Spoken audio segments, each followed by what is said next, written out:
story begins with 6 rookie park rangers arriving at a remote and rarely visited national park, deep in the wilderness where radio signals barely function and maps feel outdated. This is their first real assignment, simple on paper but unsettling in execution. Reopen Trail 13, a hiking path that has been closed for over 2 decades. The official explanation is vague. Animal attacks and unsafe terrain. But no one provides details, and the senior staff avoid eye contact whenever the trail is mentioned.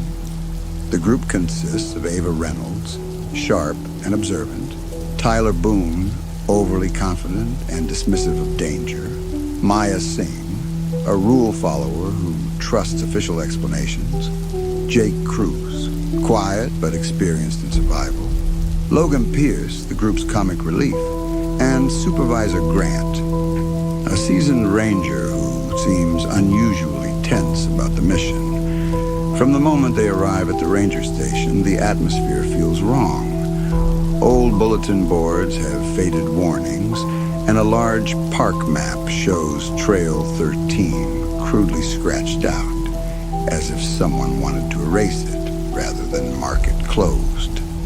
While preparing gear, Ava notices strange inconsistencies. Radios crackle with static whenever Trail 13 is spoken, and an old warning sign partially hidden behind a cabinet reads, "Do not continue past marker 7. The message has been aggressively scratched, but not enough to hide it completely.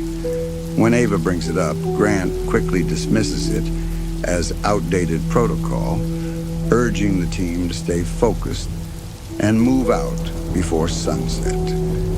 As they begin their hike, the forest feels unnaturally silent. There are no birds, no insects, no signs of normal wildlife. The deeper they go, the more unsettling details emerge.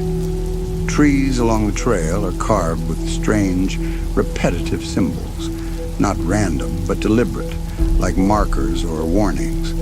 Some look fresh, while others are decades old. Tyler jokes about forest cults, but no one laughs. The trail itself becomes harder to follow, as if nature has been trying to reclaim it.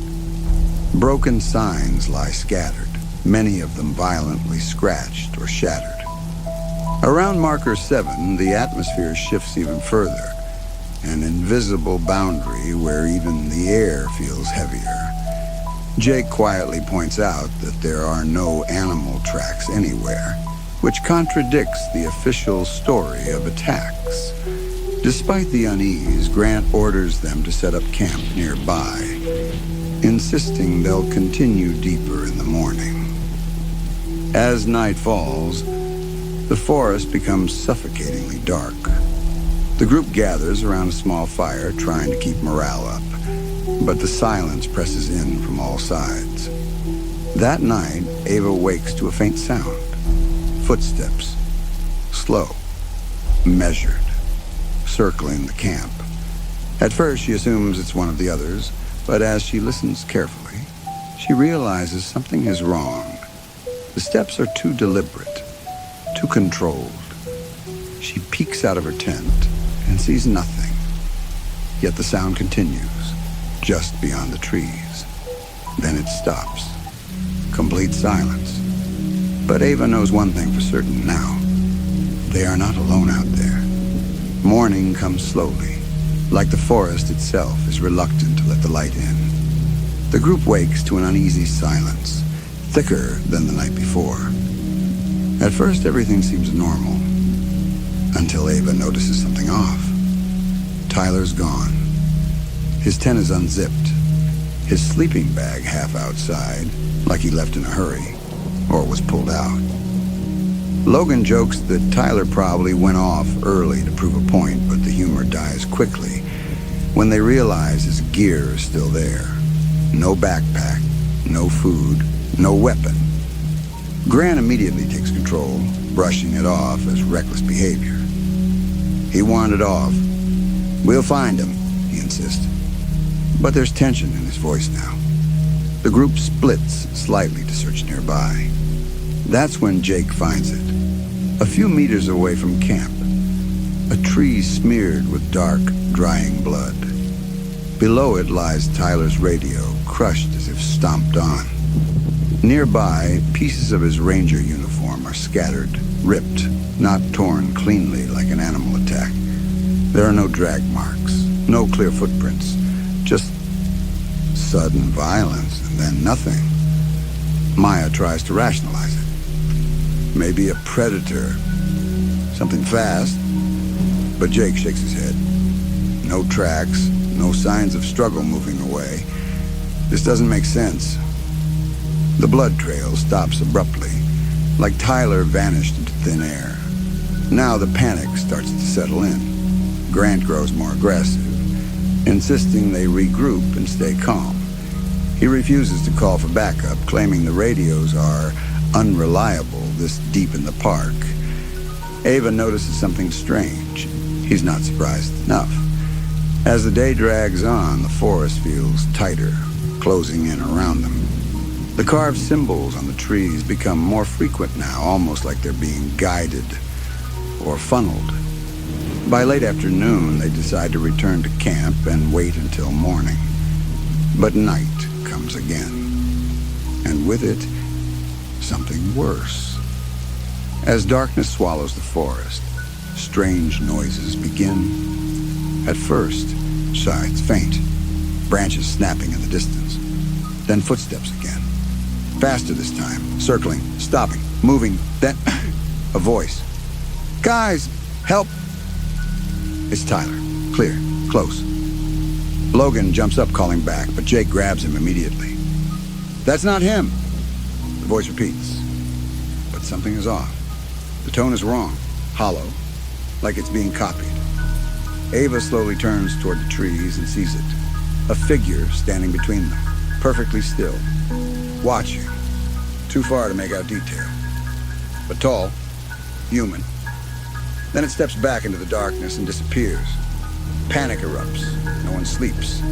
They huddle close, weapons in hand, realizing something terrifying. Whatever took Tyler is still out there, watching them, learning them, and it knows how to sound like them. As the night stretches on, one truth becomes undeniable. This is not an animal. Well, this is a hunter. Now, by morning, fear has replaced logic. No one argues anymore. No one jokes. Tyler is gone, and whatever took him is still out there. The group decides to abandon the mission and head back immediately. But something is wrong. They retrace their steps, yet nothing looks familiar. The trail they came from is gone. Landmarks have shifted. Trees marked with symbols now appear in places they swear they already passed. Even the broken signs are arranged differently, like the forest itself has rearranged the path. Jake tries navigating with a compass, but it spins slightly off, refusing to settle. Maya insists they stay calm and follow standard procedure, but her voice trembles now. After hours of walking, they reach a horrifying realization. They are not leaving. They are going deeper. Panic builds. Logan snaps, accusing Grant of leading them in circles. Grant fires back, trying to maintain control, but his authority is slipping. Then, the ground beneath Logan collapses. He drops with a sudden scream, vanishing into darkness. The group rushes forward and finds a hidden pit, carefully concealed with branches and leaves. Not natural. A trap. They pull Logan out, shaken but alive, and discover what lies beneath. An underground bunker entrance, rusted but intact. There's no debate. They go inside. The bunker is suffocating. Old air, rotting wood, the faint smell of decay. Flashlights reveal a disturbing scene. Shelves filled with outdated ranger equipment, rotten food supplies, long-expired maps covering the walls. Every inch of Trail 13 carefully marked symbols matching those on the trees, now drawn over and over again. At the center of the room sits an old television and a stack of VHS tapes. Each tape is labeled with dates, spanning years. Ava hesitates but presses play. The screen flickers to life. A man appears, a park ranger. His uniform is old, worn but official. He speaks calmly, almost casually, as if recording a routine report. But his words are wrong. He talks about hikers as intruders, about the forest as something that must be protected, about traps as necessary tools. The footage shifts, clips of people being followed, watched, recorded from a distance. Some are injured, some are begging. The ranger narrates it all like it's part of his job. The final tape is the worst. The ranger looks directly into the camera and says, "The forest chooses who stays. I only help it decide." Silence fills the bunker. No one speaks. Then, a sound. Above them, footsteps. Slow, heavy, directly over the bunker entrance. Dust falls from the ceiling as something moves. Circling. The group freezes. Ava slowly turns toward the ladder leading up. The realization hits all of them at once. The man in the tapes is still alive. And he knows exactly where they are. The footsteps above the bunker stop. For a moment, there is nothing. No movement, no sound, no breathing. The kind of silence that feels intentional. Like something is waiting. Then, a faint creak from the hatch. Everyone freezes. Ava motions for the others to stay back, her grip tightening around the flashlight. Jake slowly reaches for a broken metal rod from the bunker floor, the only thing resembling a weapon. The hatch doesn't open. Instead, something drags across it.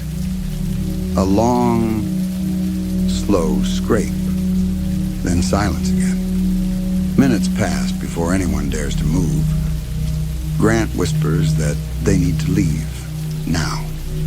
One by one, they climb out of the bunker, stepping back into the forest that suddenly feels even more hostile than before. The air is colder, heavier, like they've crossed a line they weren't meant to cross. The group sticks close together now. No more splitting up, no more arguments, only survival. But the forest has changed, or maybe they have. As they move, Ava notices something chilling. The symbols on the trees are closer together now, forming patterns, paths, corridors. They're being guided, herded. Then it happens. Logan, still shaken from the fall, steps forward, and the ground snaps beneath him. A hidden wire tightens instantly around his ankle. Before anyone can react, he's yanked violently upward into the trees. His scream tears through the forest. They rush forward, but it's too late. Logan hangs upside down, thrashing, screaming, and then a shadow moves above him. Fast, precise, a flash of metal. The screaming stops. Blood drips down through the leaves. Maya collapses, sobbing. Ava can't move. Jake pulls them back, forcing them to run. Because now, the hunter is no longer hiding. It's active. Watching becomes chasing. The forest erupts with movement. Branches snapping, footsteps darting between trees, always just out of sight. Then the radios crackle. A voice comes through. Grant's voice. "Stay where you are. I found a way out." Everyone turns to him. Grant is right there, holding his radio. Still, the voice repeats. Perfect. Identical. "Stay where you are." Maya starts shaking uncontrollably. It's copying us. Panic fractures the group again. They run. But running only makes it worse. Jake is the next to fall, caught in a concealed spike trap that tears into his leg. He screams, trying to pull himself free, but the damage is too severe. Ava tries to help him, but Jake grabs her arm. "Go! There's no time to argue, because something is coming, fast, through the trees. Ava drags Maya as they run, leaving Jake behind. His screams echo through the forest, then suddenly cut off. Silence again. Now only three remain: Ava, Maya, Grant, and somewhere in the trees. The killer moves with purpose, not rushing, not panicking, just hunting, one by one, like he's done before, like he's done for years. And now, it's their turn. By the time night falls again, the forest no longer feels like a place. It feels like a system, a controlled space. Ava, Maya, and Grant move in silence now, their fear sharpened into something colder. Survival has stripped away panic. What remains is instinct. But the deeper they go, the more the truth begins to reveal itself. They stumble upon a section of the forest unlike the others. The trees here are marked heavily, symbols layered over symbols, carved again and again as if reinforcing boundaries. The ground is uneven, disturbed, not wild, maintained. At the center stands something impossible to ignore. An old ranger checkpoint, hidden, forgotten, or deliberately erased. The structure is decayed, half swallowed by the forest. But inside, there are signs of recent use. Fresh footprints, recently moved equipment, a lantern still warm. Someone is still operating here. Inside the checkpoint, Ava finds a locked cabinet. Grant hesitates, but she forces it open. What's inside changes everything. Files, official park documents, missing persons reports, dozens of them, each labeled the same way. Animal attack, case closed. But the details don't match. The injuries described are too precise, too controlled. Some reports even contradict themselves. Time of death altered, location shifted. It's a cover-up. Maya begins connecting the pieces, her voice trembling but focused. This place, it's not abandoned. It's managed. Grant finally breaks. He admits the truth he's been hiding. Trail 13 was never meant to reopen. It was designated as a restricted zone years ago after the first series of killings. But instead of shutting the park down, the authorities chose to contain the problem. Erase the trail from official maps. Blame deaths on wildlife. And most horrifying of all, let the killer remain. Because he never leaves. He doesn't spread. He stays within the boundaries. He became part of the system, Grant says quietly. A risk they decided they could control. Ava stares at him in disbelief. You knew? And you brought us here anyway? Grant doesn't answer. Because deep down, he already knows the truth. They were never sent to reopen the trail. They were sent because they were expendable. Proof that the system still works. Maya backs away, shaking. This place isn't broken. It's functioning exactly how they want it to. That's when they hear it. Footsteps. Close. Too close. Grant panics. For the first time, the experienced ranger loses control. I'm getting out, he says, grabbing supplies. There has to be a way out. I know this forest. I can find it. He runs. Ava doesn't follow. Neither does Maya. They both know. Running blindly is exactly what the killer wants. Grant disappears into the trees. For a moment, there's hope. Then, a distant scream. Long, echoing, cut short. Silence returns. Maya collapses completely now, her logic shattered. There's no way out. There's no system. This is wrong. But Ava feels something shift inside her. Fear is no longer enough. Running is no longer an option. The truth is clear now. This forest isn't random. It's designed. And the only way to survive it is to stop thinking like prey. Ava looks at the symbols on the trees, the traps, the patterns. And for the first time, she begins to understand the hunter.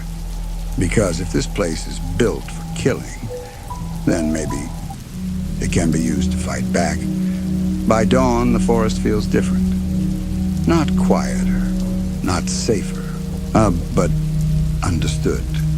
Ava no longer moves like someone trying to escape. She moves with intention, watching the trees, reading the symbols, stepping only where she knows the ground is safe. The fear is still there, but it has changed into something sharper. Purpose. Maya, however, is breaking. Her mind can't process the reality of what Trail 13 truly is. She mutters constantly, repeating fragments of logic that no longer apply. Maps, procedures, rules, none of it works here. Because this place was never meant to follow rules. Ava realizes something critical. The killer doesn't just hunt randomly. He controls movement. He shapes the paths. The symbols on the trees aren't warnings. They're instructions, guidelines for the hunt. Using this knowledge, Ava begins setting her own traps, reversing the logic. She avoids marked trees, uses open ground, and creates noise in one direction while moving in another. For the first time, the hunter hesitates. They hear him, closer than ever now. Not hiding, not pretending. Heavy footsteps, controlled breathing. He knows something has changed. Maya suddenly bolts, unable to handle the pressure anymore. Ava shouts after her, but it's too late. Maya runs straight into the marked path. A trap snaps, a scream. Then, silence. Ava doesn't go back. She can't. Now it's just her and him. The final confrontation builds slowly. Ava leads him toward the bunker area, where she understands the terrain better. She sets a final trap using broken equipment and one of his own snare systems. The forest goes still. Then, he appears. For the first time, she sees him clearly.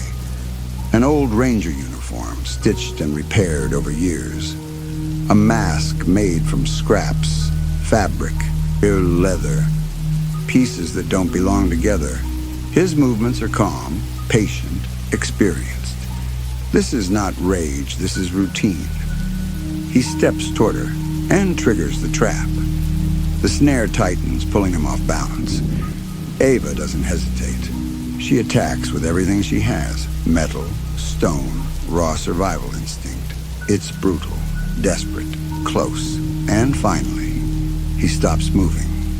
For a long moment, Ava just stands there, shaking, unable to believe it's over. But the forest remains silent. No footsteps, no movement, nothing watching.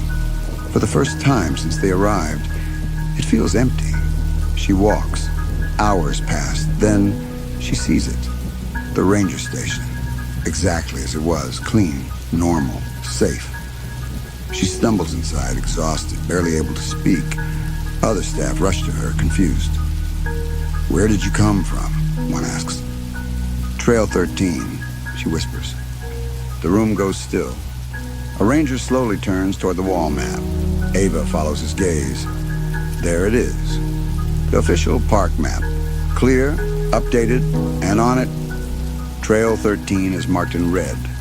Permanently closed. Do not enter. Her breath catches. "That's not possible," she says. "We were sent there, all of us." The staff exchange uneasy looks. "There hasn't been any team assigned to that area," one replies quietly. "No one goes there." Ava feels the ground shift beneath her. Then she notices something else. Her clothes. Still dirty. Still torn. But her ranger badge, it's gone. Replaced. With an older one. Rusted. Worn. Not hers. The realization hits like a blade to the chest. She didn't escape. She was absorbed. Rewritten. The system didn't fail. It adapted. Outside, new hikers prepare to enter the forest. Laughing. Unaware. And deep within the trees, a shadow moves. Watching. Waiting. Learning. Because Trail 13 was never closed. It was never meant to be. And no one, ever truly leaves. The expedition begins with confidence, the kind that only comes from maps, science, and the illusion of control. Dr. Ben, a respected anthropologist known for debunking myths, leads a small but highly skilled team into one of the last uncharted regions of the Amazon rainforest. Their mission is simple on paper: investigate unusual satellite distortions and verify rumors of an undocumented indigenous ruin hidden deep within the jungle. The team consists of Lara Voss, a sharp and observant wildlife specialist, Daniel Reyes, the expedition's documentarian Omar Haddad, a survival expert, Priya Sen, a botanist, and Miguel Santos, their quiet, uneasy local guide. From the very beginning, something feels off. Their helicopter pilot refuses to land too close to the marked coordinates, claiming his instruments are glitching. The jungle below appears unnaturally dense, almost as if the canopy is swallowing light instead of reflecting it. Eventually, they're dropped at the nearest possible clearing, forced to continue on foot. As soon as they step under the thick canopy, the atmosphere changes. The sounds of the jungle, birds, insects, distant animal calls, fade into an unnatural silence. It isn't peaceful. It's wrong. The kind of silence that makes every footstep feel too loud. Miguel immediately grows tense. He warns them quietly. From here on, do not call each other loudly, and never answer if you hear your name from the trees. Ben brushes it off as local superstition, even smiling as he notes it in his recorder. The others exchange uneasy glances, but no one argues. After all, they're scientists, rational thinkers. Still, no one laughs. As they push deeper, strange inconsistencies begin to emerge. The compass spins erratically, refusing to settle. GPS devices lose signal completely. Even the sun becomes difficult to track, blocked by a canopy so thick it turns day into a dim, green twilight. Priya notices something unsettling about the plant life. Certain trees appear to have bark patterns, resembling human faces. Long vines hang down like twisted limbs. Some trunks seem to pulse faintly, as if sap is flowing too quickly, or something beneath is moving. Daniel begins filming everything, but later complains that his footage looks distorted, like the jungle is slightly out of focus, even when the lens is clean. Hours pass, or at least it feels like hours. Time itself begins to blur. When they finally decide to set up camp, no one is entirely sure how far they've traveled, or if they've been walking in a straight line at all. As night falls, the temperature drops sharply. The jungle remains silent. Too silent. They sit around a small fire, trying to maintain normal conversation. But every sound feels swallowed by the darkness beyond the trees. Then it happens. Lara suddenly looks up. Did anyone just hear that? Everyone freezes. From somewhere deep in the jungle, a voice echoes. Soft. Familiar. It calls out a name. Daniel's name. Daniel laughs nervously, assuming it's one of the team messing with him. But when he looks around, everyone is staring at him with pale faces. No one spoke. Miguel slowly stands, his voice barely above a whisper. It has started listening. No one sleeps properly that night, and just before dawn, as the fire burns low, Daniel sits alone, writing in his journal with shaking hands. He pauses, then adds one final line. I feel like something out there is trying to remember me. Morning arrives without relief. There's no bird song, no insects, no distant animal calls. Only a thick, suffocating silence that feels heavier than the night before. At first, everything seems normal until Lara notices something strange. Where's Daniel? His tent is open, empty. His camera lies on the ground just outside, still recording. Ben assumes Daniel wandered off early to get solo footage, but Miguel's expression immediately darkens. He doesn't speak for a moment, then quietly says, "He answered." A search begins. At first, they find signs, footprints leading away from camp-broken foliage. A trail that suggests Daniel walked, not ran, but then the footprints suddenly stop. No struggle, no drag marks, no blood, just nothing. As if he simply ceased to exist mid-step. The team spreads out, calling his name despite Miguel's warnings. That's when things get worse. Omar finds something carved into a nearby tree. Fresh, deep. Jagged letters etched violently into the bark. Daniel. But it's not carved cleanly. It looks like it was scratched in with something wet, something dark. Priya stumbles back in horror as she notices it. The grooves aren't dry, they're still bleeding. Panic sets in. Ben tries to keep control, insisting this is some kind of psychological stress response or a cruel prank. But even he can't explain what they're seeing. Then Daniel's camera starts playing by itself. Static flickers across the screen before stabilizing. The footage shows the previous night, Daniel filming trees, whispering, then a voice, soft, clear, calling his name from behind him.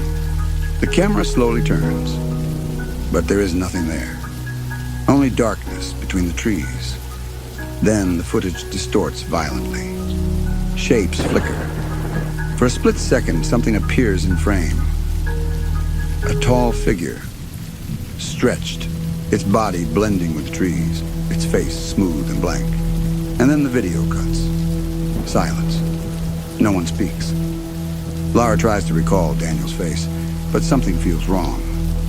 I can't picture him properly. Priya frowns. What do you mean? Lara shakes her head, confused. I know he was here, but I can't remember what he looked like. That's when Ben checks the team log on his tablet. Daniel's name is gone. Completely erased. No entry, no record. Even their group photo from yesterday looks different. There's a gap where Daniel should be, as if he was never there. The realization hits them all at once. Not only is Daniel missing, he is being forgotten. Miguel steps back, fear finally breaking through his calm exterior. The jungle took his name. Now it's taking everything else. The group stands frozen, trying desperately to hold on to the memory of someone they know existed. But with every passing second, it becomes harder, blurry, distant, unreal. Then Omar slowly speaks, his voice trembling. Wait. He looks around at the group, counting. Once, twice. His face drains of color. How many of us were there before? No one answers. Because no one is sure anymore. By the third day, at least on what they believe is the third day, the jungle no longer feels like a place they are traveling through. It feels like something they are inside of, watching, learning, waiting. The team tries to retrace their steps back to the extraction point, but nothing makes sense anymore. Landmarks they passed before are gone. New ones appear where there should be none. A fallen tree they used as a marker has vanished, replaced by 3 identical trees. Standing unnaturally close together, their bark twisted into shapes that almost resemble screaming faces. Their compass spins endlessly. Their GPS shows them moving in circles, even when they walk in a straight line. Ben tries to maintain logic, but even he can't deny it anymore. The terrain isn't changing. It's rearranging. As they push forward, the jungle begins to behave in ways that defy explanation. Vines slowly shift, when no one is looking directly at them. Leaves tremble despite the complete absence of wind. The ground beneath their feet feels soft, almost like it's breathing. At one point, Priya stops suddenly. Do you feel that? They all pause. For a moment, there is nothing. Then, a faint rhythmic thump, like a heartbeat, not from their bodies, from the ground. No one speaks after that. Hours later, they stumble upon something impossible. Ruins. Massive stone structures, half consumed by roots and earth, rising like the skeleton of something ancient and forgotten. Thick vines coil around broken pillars. Moss covers carvings so old they should have eroded centuries ago. And yet they remain disturbingly intact. Miguel refuses to step closer. His voice shakes. We shouldn't be here. This place is where it remembers. Ignoring him, Ben leads the others inside. The air grows colder. Still, dead. The walls are covered in carvings, not random symbols, stories. As they study them, a pattern becomes clear. Humans entering the jungle in groups. Their faces detailed at first, expressive, alive, then slowly becoming smooth. Blank, erased, their bodies stretching, merging into roots and branches. One carving shows something else, something tall, towering above the trees, featureless, watching. Lara whispers, "That's not a god." Ben doesn't respond, because deep down he knows it's not worship, it's hunting. At the center of the ruins lies an altar, flat stone, dark stains soaked deep into it, old blood, but not dry, never dry, as if the jungle keeps feeding it. Priya reaches out to examine the surface, and suddenly jerks her hand back. It's warm. Stone is pulsing, faintly, like a living organ. That night, they camp near the ruins. No one wants to stay, but no one knows how to leave. The jungle around them feels tighter now, closer, as if it has drawn a circle around them. During the night, Sarah begins whispering in her sleep. At first, it sounds like nonsense. Then it becomes clearer. A language none of them recognize, yet somehow feels ancient. Miguel listens, frozen in fear. She's speaking to it. They wake her up violently. Her eyes snap open. For a moment, they aren't hers, too still, too empty. Then she blinks and looks around, confused. Ben grabs her shoulders. "What were you saying?" Sarah hesitates. Her voice is distant, uncertain. I don't know. She pauses, then slowly adds, "But it knew me." Silence falls over the group, cold, heavy, unavoidable. Sarah looks toward the darkness of the jungle, as if something is standing just beyond the trees, watching her, waiting. Then she whispers one last thing. "It said I used to belong here." By the time they leave the ruins, or at least attempt to, the group is no longer functioning as a team. They are unraveling. What started as fear has now become something far worse. Contamination. It begins with Sarah. At first, it's subtle. She walks slower than the others, responds late when spoken to. Sometimes, doesn't respond at all. Then the changes become undeniable. She forgets basic things. Simple words, mid-sentence, the purpose of objects in her hands, even how to tie her own boots. But the most terrifying part, she can no longer say her own name. Ben presses her gently. "Tell me your name." Sarah stares at him, long, confused. Her lips move, but no sound comes out. Finally, she whispers, "I had one, didn't I?" A heavy silence follows. No one wants to answer. That's when they notice the marks, dark lines beneath Sarah's skin, thin, branch-like, spreading slowly from her ankles upward like roots growing inside her veins. Priya examines them, hands trembling. This isn't an infection. growing. Sarah doesn't react. She just stares into the jungle, as if listening. Soon the others begin to feel it too, not physically, at least not yet, but mentally.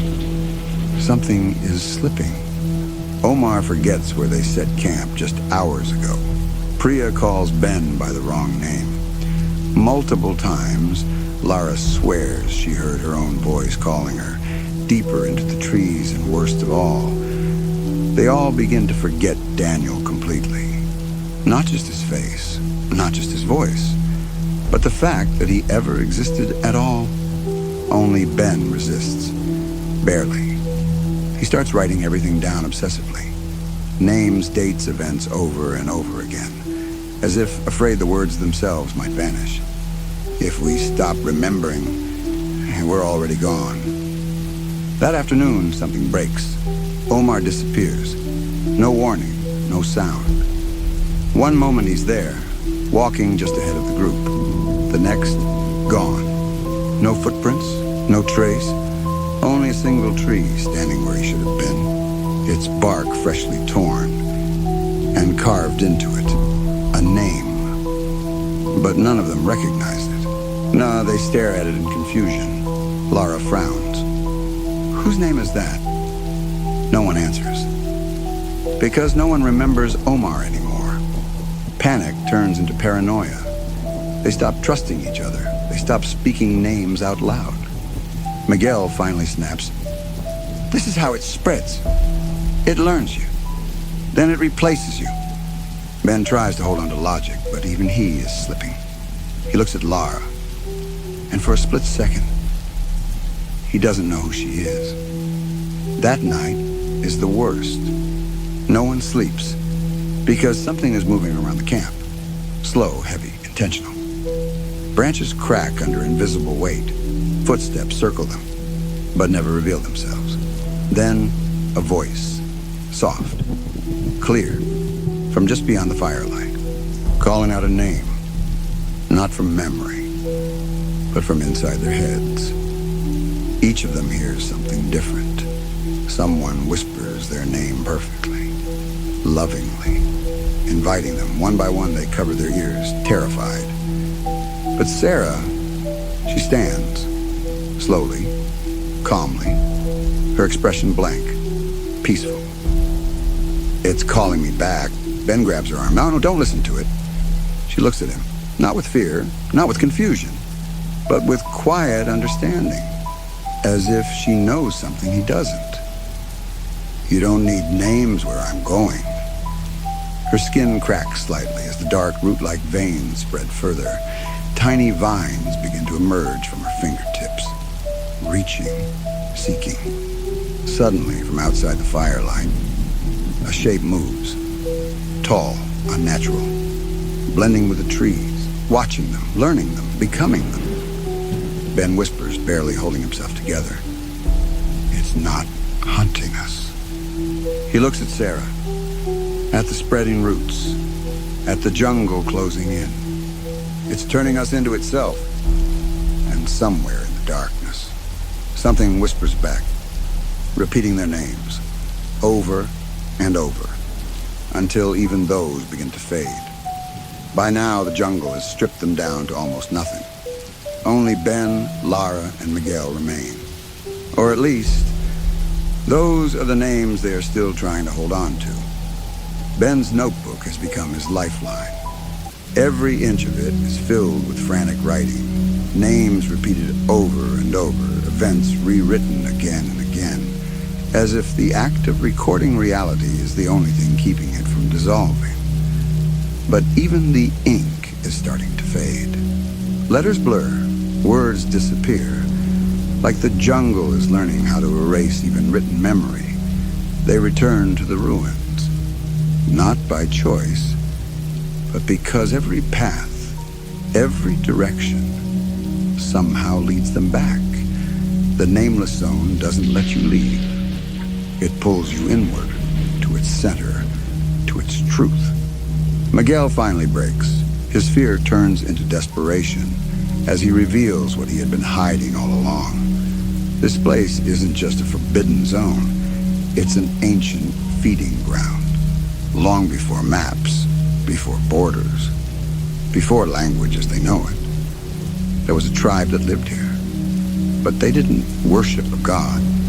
They served something far older, something that didn't want prayers. It wanted identity. It feeds on names, Miguel says, his voice shaking, on memory, on the idea that you exist. Ben listens, trying to stay rational, but deep down he already knows it's true. The carvings weren't symbolic. They were literal. Inside the ruins, they uncovered deeper chambers, hidden beneath collapsed stone and thick roots that seemed to pulse as if alive. On the inner walls, the carvings become clearer, more detailed, more horrifying. They show the full truth. The tribe willingly gave up their names to survive. Those who surrendered became part of the jungle, eternal, preserved. Those who resisted were consumed completely, erased from existence. But the worst part, there is no difference anymore. Whether you resist or surrender, you end up the same. One carving stands out above all others. A massive figure stretching across the wall. Not human, not animal. Its body is made of intertwined roots and branches, but within it are faint shapes of human forms, frozen mid-scream, their faces half erased. At its center is a hollow space, a void where a face should be. Miguel falls to his knees. That's it. That's what lives here. Ben whispers. No, that's what this place is. The realization hits like a final blow. The jungle is not an environment. It is an entity. A collective consciousness made from everything it has consumed. Every person who ever entered. Every name it ever took.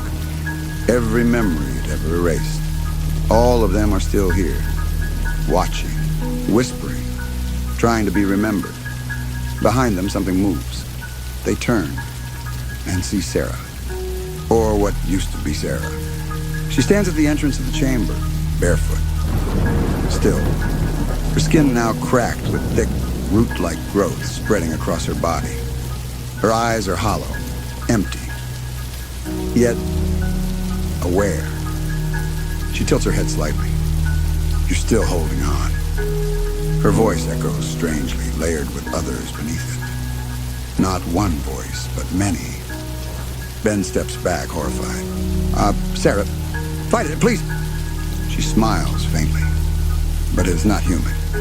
There is nothing to fight. She slowly raises her hand. Vines extend from her fingers, brushing against the walls, merging with them, becoming them. This is what we are now. Laura begins to cry.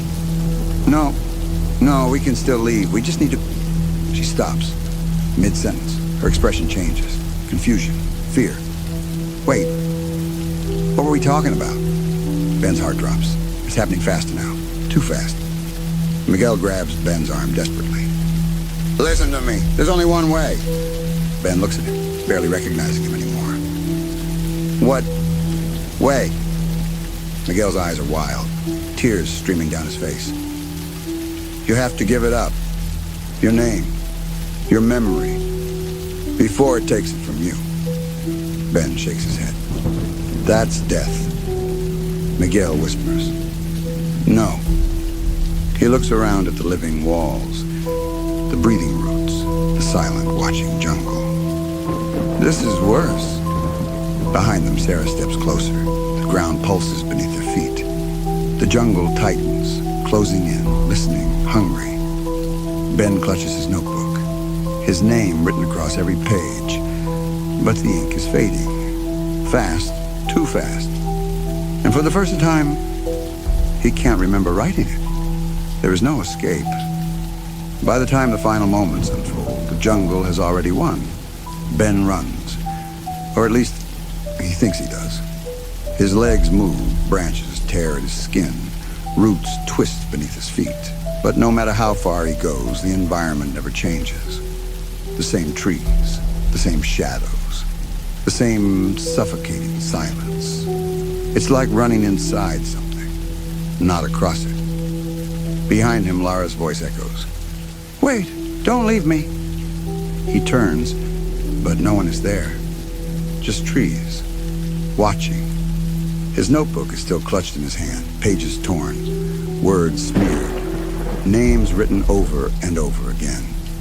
Ben, Ben, Ben. But even as he stares at it, the letters begin to fade, not slowly, instantly, like they were never written at all.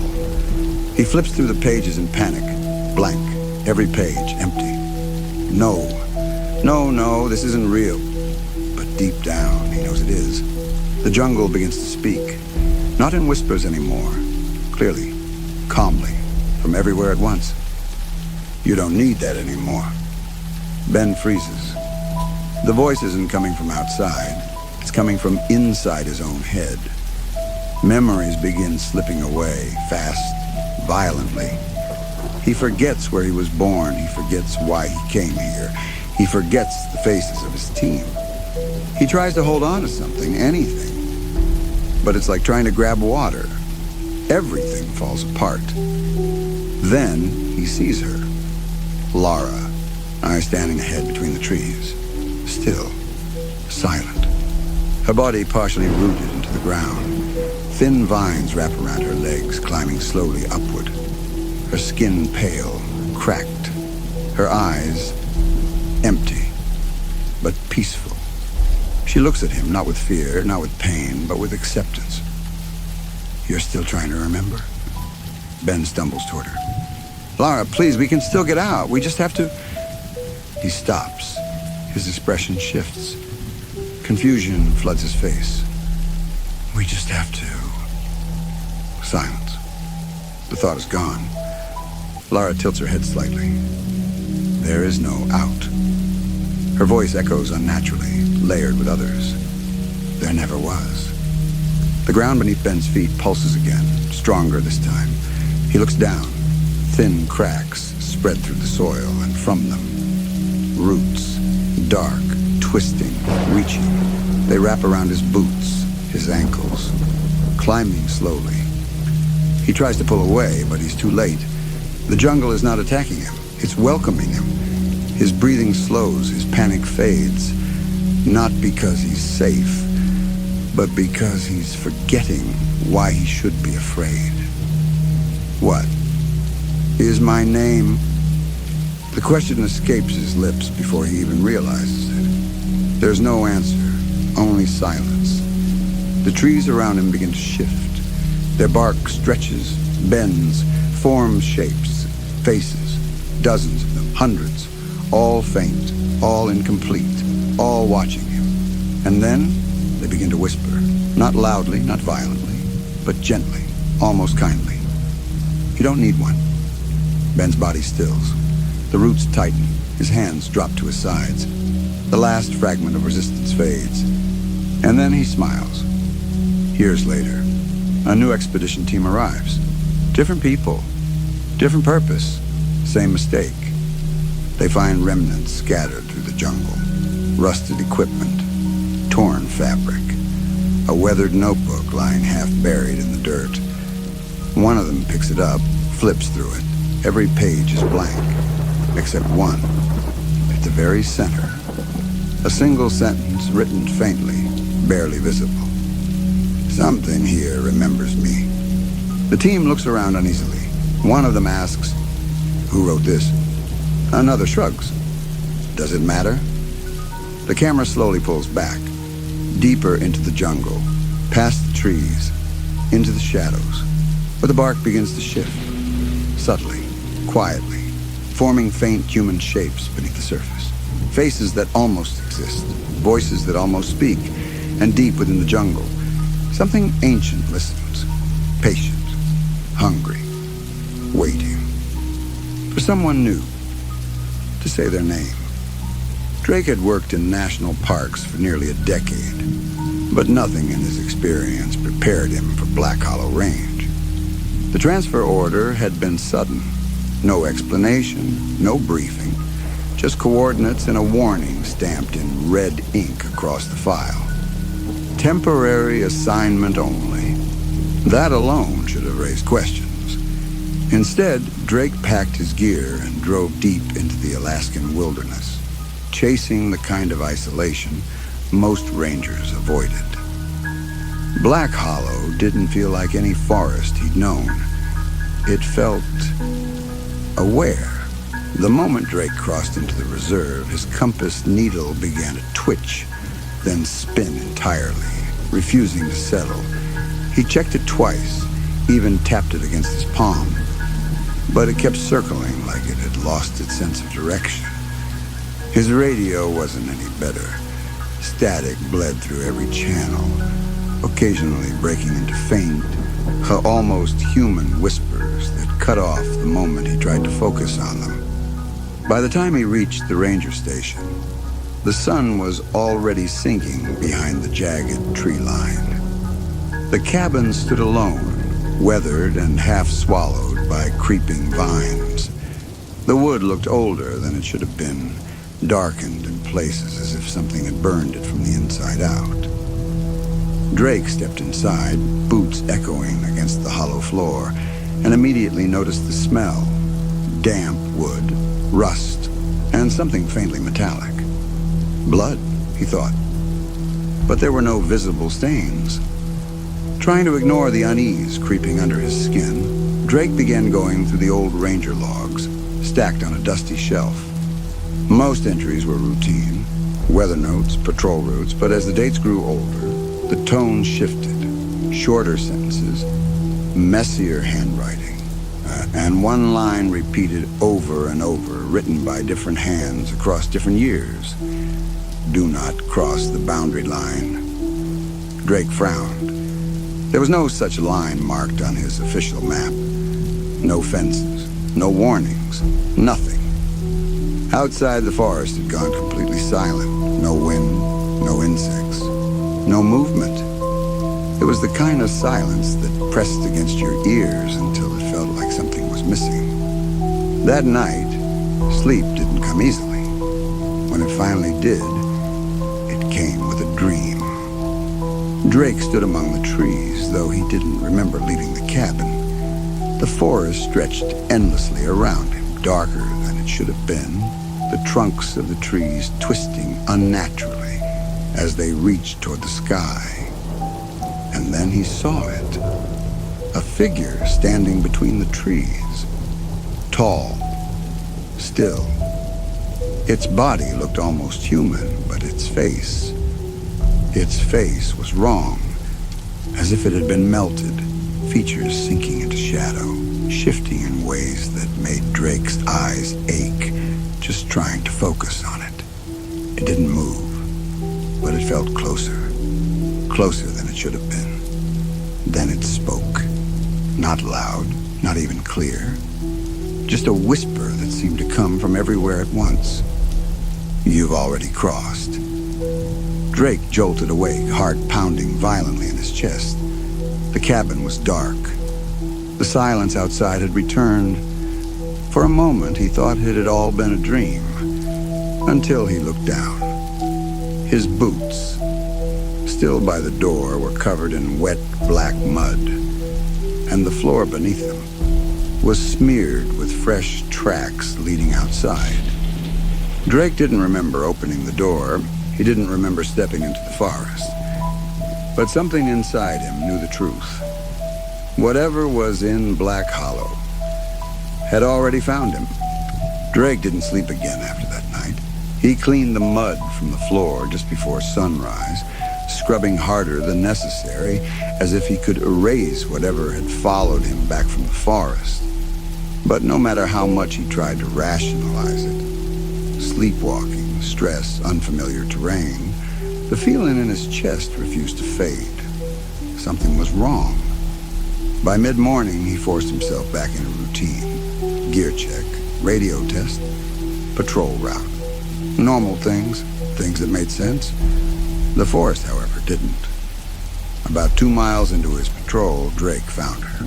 At first, he thought it was just movement between the trees, a flicker too slow to be an animal, too still to be the wind. Then he saw her clearly. a woman, standing barefoot in the dirt. Her clothes were torn, smeared with mud, and her skin looked wrong, pale, almost gray in the dim light. She wasn't moving, not even blinking. "Hey," Drake called out, approaching cautiously. "Can you hear me?" No response. As he got closer, he noticed her hands.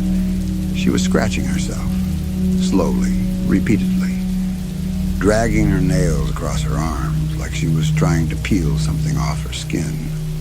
"Ma'am," he said more firmly, stepping in front of her. "I'm Ranger. What's your name?" Her eyes snapped to him, too fast. "Sarah," she whispered. "Sarah Lynn." Her voice was dry, cracking like she hadn't spoken in days. Drake felt a flicker of relief. A missing hiker. Something real, something explainable. "Okay, Sarah," he said gently. "You're safe now. Let's get you out of here." But as they walked back, Sarah kept whispering. At first, it was too quiet to understand. Then the words became clearer. "They're breathing with me?" Drake slowed. "Who is?" "The trees," she said, her voice trembling. "They don't like it when you stop moving." He didn't respond. Didn't know how to. By the time they reached the station, the sky had darkened again. Clouds rolling in faster than forecasted. Drake got her inside, wrapped her in a blanket, and tried contacting base. Static. Nothing but static. Behind him, Sarah sat perfectly still. Too still. "You shouldn't have brought me here," she said suddenly. Drake turned. "What?" She lifted her head slowly and smiled. It wasn't relief. It wasn't gratitude. It was something else. Something empty. The lights flickered once, then again. The temperature dropped so sharply that Drake's breath became visible in the air. "Sarah," he said carefully. Her body jerked. A sharp, unnatural movement, like a puppet yanked by invisible strings. Her head tilted to the side, bones cracking softly as it bent too far. Then she spoke. But it wasn't her voice anymore. It was deeper, layered, like multiple voices trying to speak through the same mouth. "You brought me out." The lights went out. For a moment, everything was darkness. Then came the sound, scratching, wet, desperate. Drake fumbled for his flashlight and turned it on. The beam caught Sarah on the wall, not standing, climbing. Her fingers dug into the wood as she dragged herself upward, her limbs bending at impossible angles. Blood smeared behind her as she carved something into the wall. A symbol, jagged, circular, wrong. The same one from the ranger logs. "Stop!" Drake shouted, rushing forward. But the moment he reached her, she fell, hard, hitting the floor with a sickening crack. Silence filled the room again. Drake stood frozen, heart racing. "Sarah." No movement, no breathing, nothing. Slowly, he stepped closer.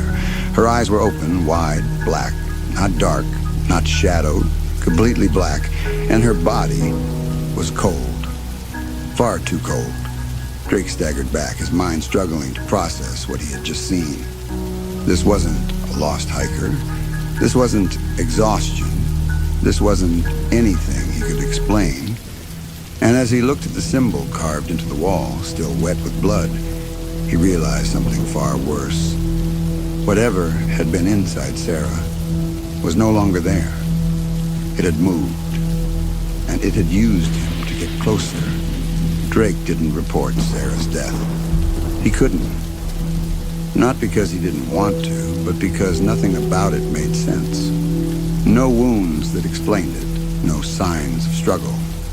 Just that symbol carved into the wall, and her black, lifeless eyes staring at something that wasn't there anymore. Or maybe something that had left. By morning, the storm had cleared, but the forest hadn't changed. It was still too quiet.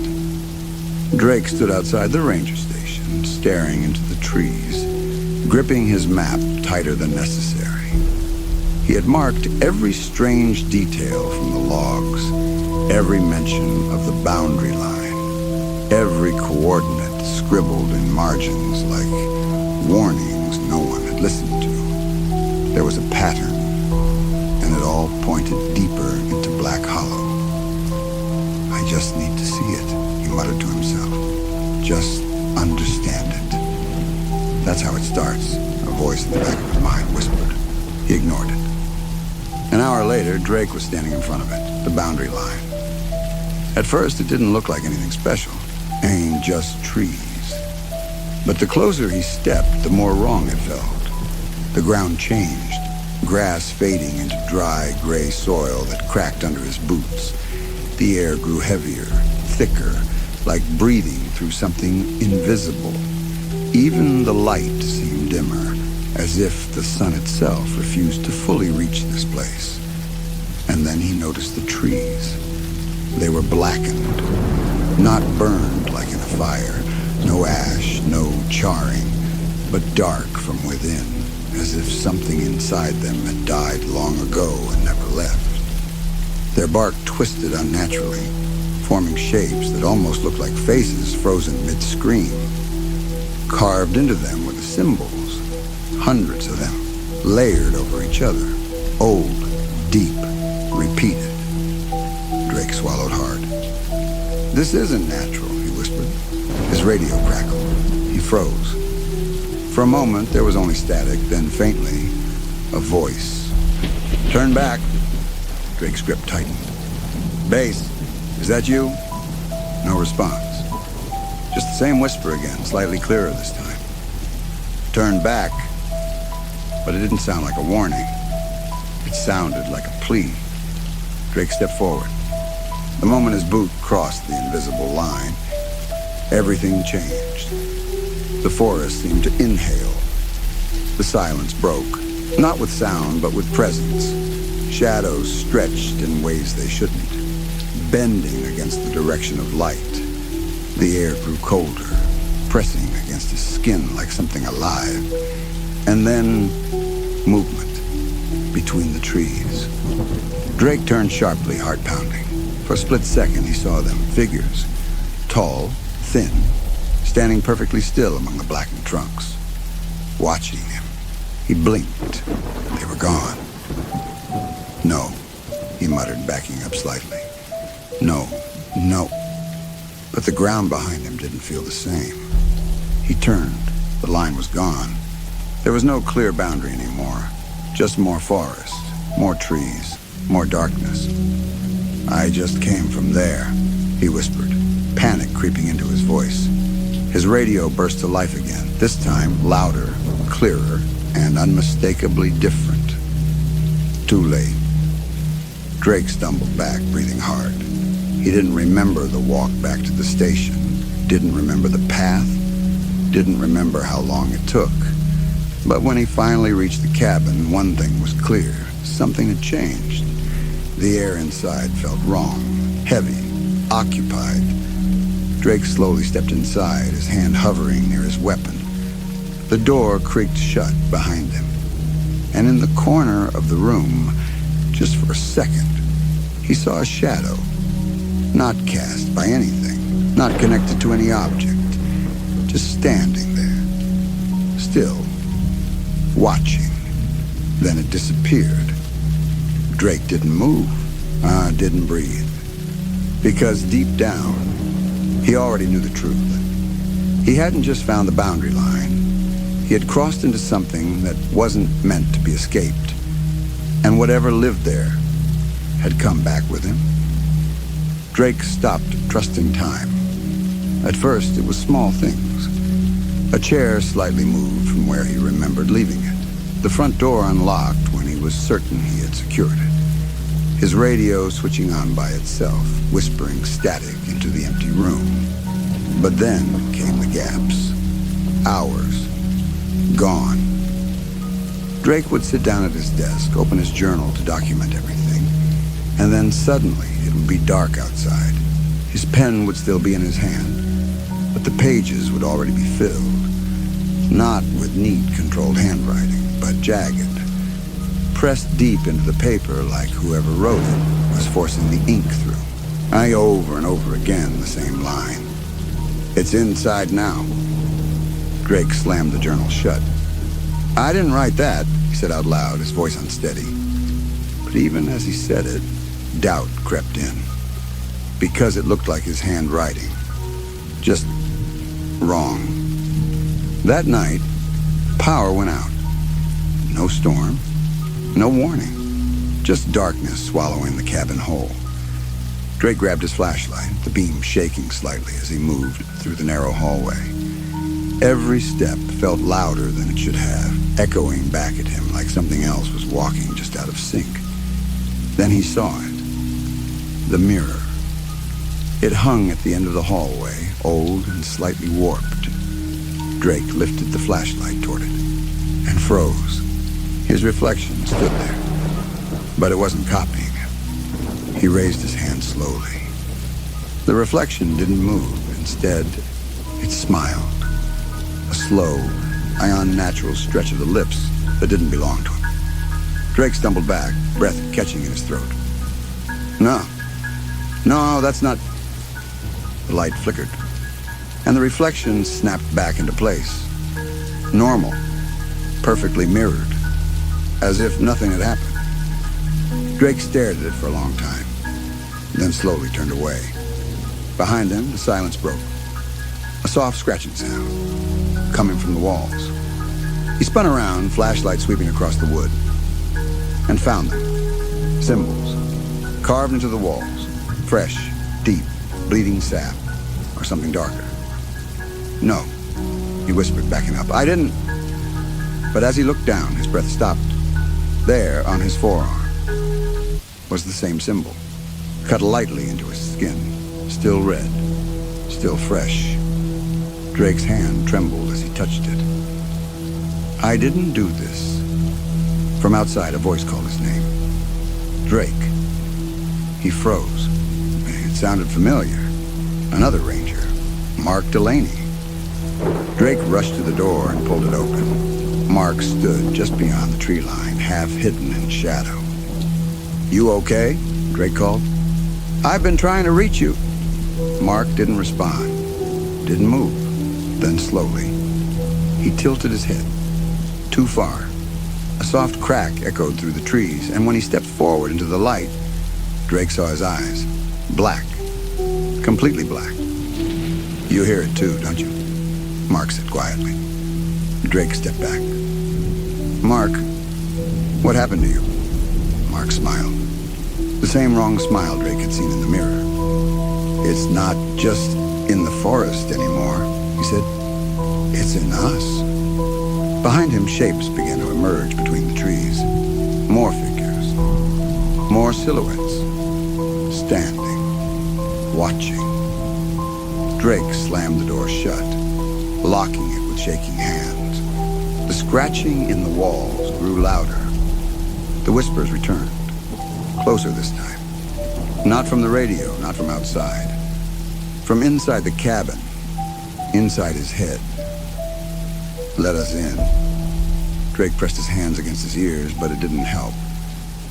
Because the voice wasn't trying to get inside anymore. It already was. And whatever crossed the boundary line with him was no longer just one thing. It was spreading. Drake knew he was running out of time. Sleep had become impossible.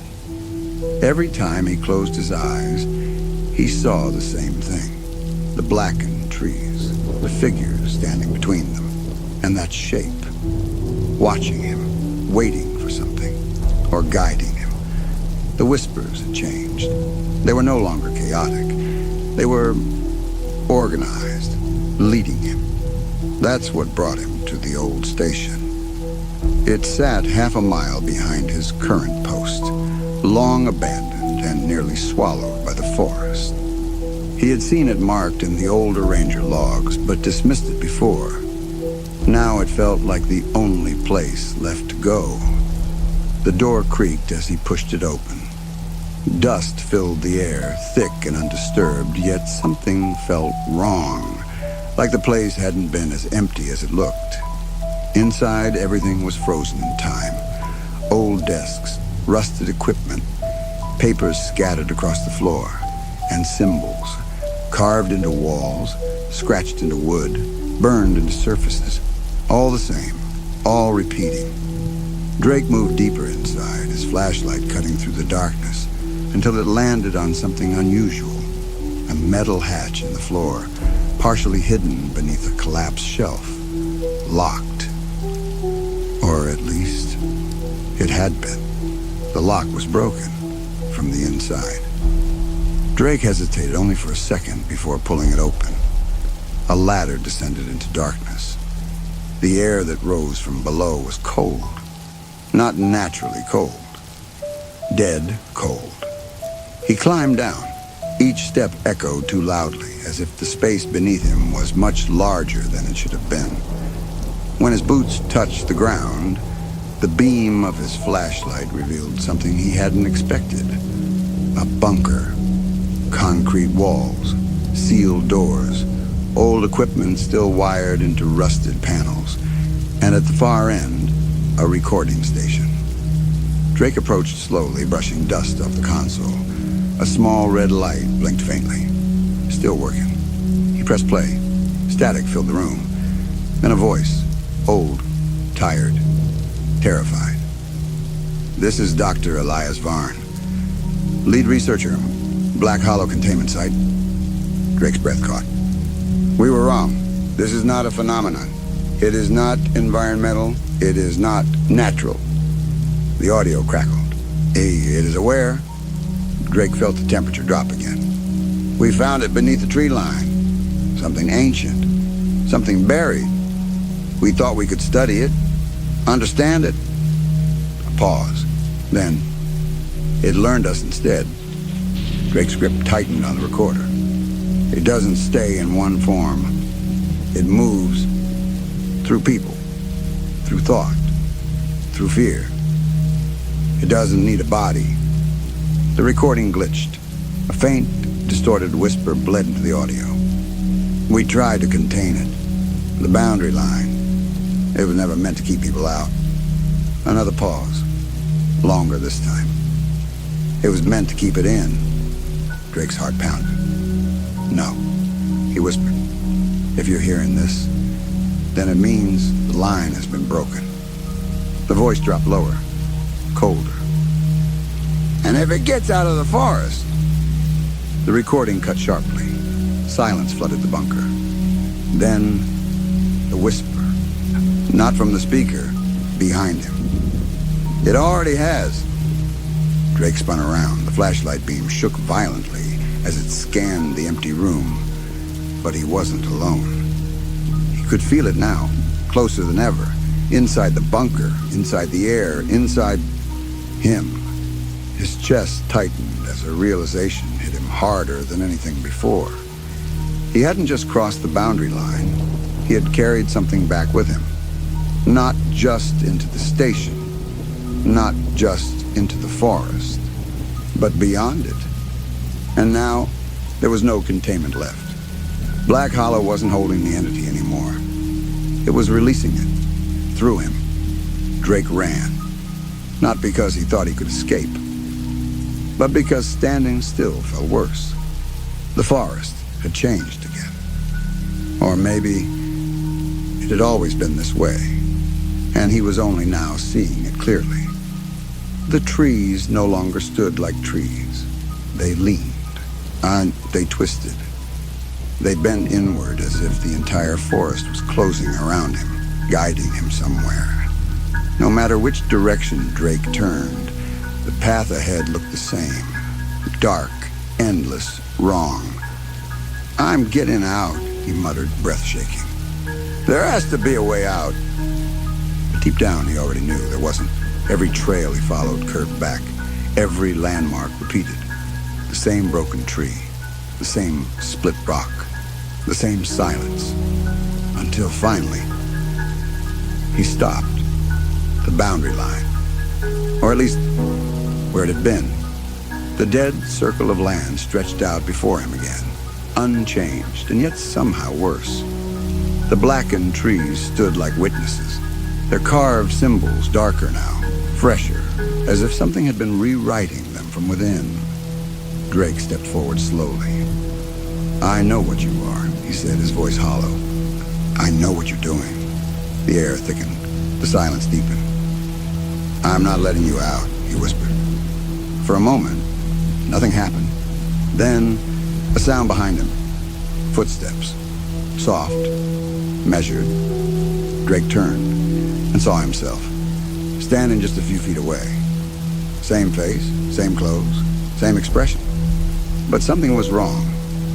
The other Drake stood too still, too perfect. His eyes didn't blink. His chest didn't rise with breath. And then, he smiled. That same unnatural smile.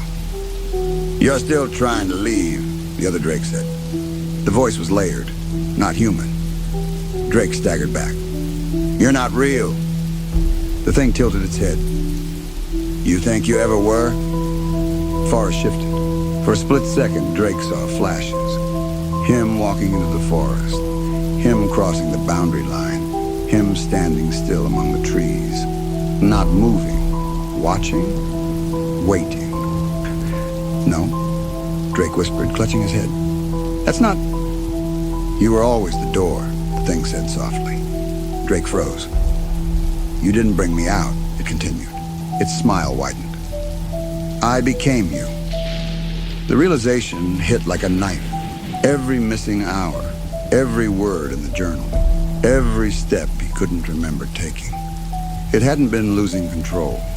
It had been taking it, piece by piece, until there was nothing left. Drake dropped to his knees, breath breaking apart. "I can stop this," he said weakly. "I can still..." The thing stepped closer. "No," it whispered. "You can't." Darkness crept into Drake's vision, not from outside, from within. The last thing he felt was his own body going still, silent, empty. Days later, a new ranger arrived at Black Hollow Range, fresh transfer, same as Drake. The forest greeted him with the same unnatural silence, the same heavy air, the same feeling of being watched. As he approached the ranger station, the door opened. Drake stood there, calm, clean, normal, smiling. "You must be the new guy," Drake said warmly. The ranger nodded, relieved. "Yeah, just got assigned out here." Drake stepped aside, letting him in. "Don't worry," he said. "It's quiet here." The door closed behind them. Outside, the forest didn't move, didn't breathe, didn't make a sound. But from the ranger's radio, a faint whisper slipped through the static. Soft, patient, waiting. "You've already crossed."